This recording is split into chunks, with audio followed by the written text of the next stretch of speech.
Ann and Dennis here from GTFOplan. We wanted to talk to you about our serial dinghy purchase experiences. We started off right away getting an inflatable cheap dinghy on sale at West Marine. It wasn't cheap. Well, for inflatables, it was cheap. Bought this inflatable dinghy. It said it would accommodate our outboard engine, but it turned out no matter how well we inflated that dinghy, the engine, if this is the transom and this is where the outboard is, it would want to sag toward us.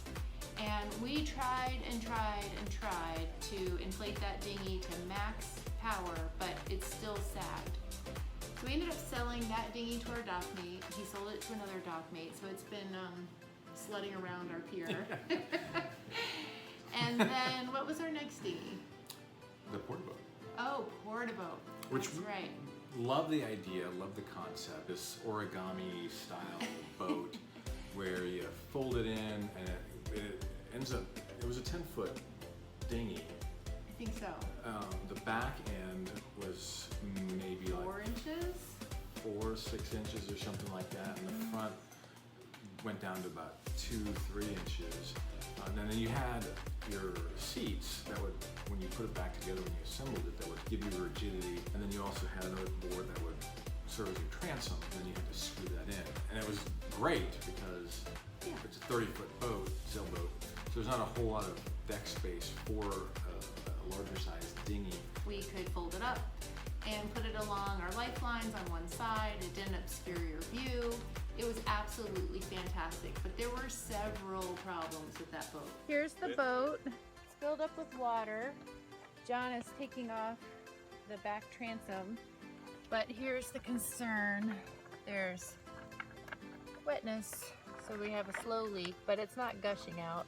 But we definitely want our hand pump with us. When he went to dump the water out, the transom split down the seam.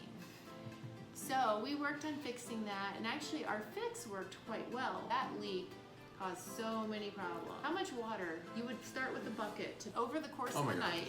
Yeah, so we have a little hand bilge as well that we keep on board in case of emergencies or trying to dump water. But and there we was always so kept much it water with us that I took the gallon bucket and was able to bail the water out. By the time it was all said and done with, I came up with about 15 gallons of water in the Porta-bote before I could finally get to a point where I could use the hand pump.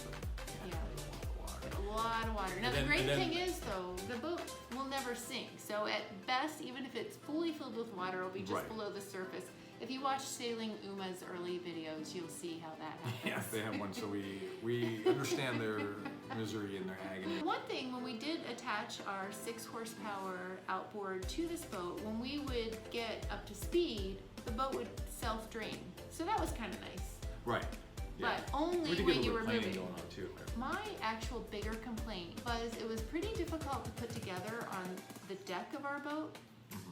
And even more for me, it had black edges and it would just scuff up our boat all over, and they were really hard scuffs to get out. And it's impossible as you're getting in and out of the dinghy to not have the boat hit, your dinghy hit your main boat, your sailboat, and the noodles on the sides, and that helped reduce the black, but it was impossible when putting the dinghy back on the boat to not leave black marks on the deck. Yeah.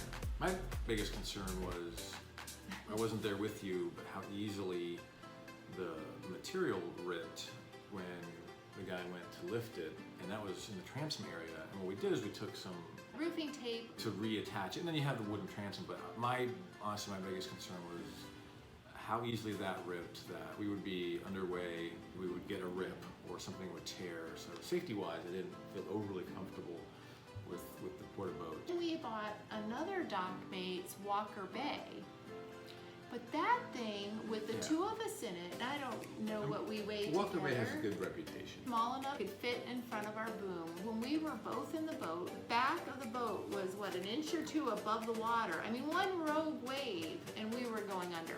Now it was an easy boat to row, but it was crowded because you kind of had to adjust your stroke to not either bang your knees or the other person's Or beat knees. me up. Or beat you up.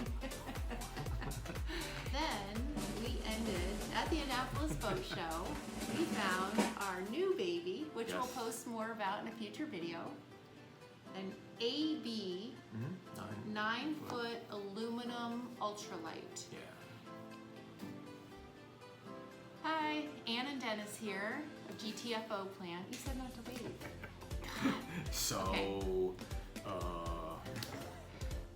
Reach down there, click that like button, and click that subscribe button, so that way we know that we're doing the right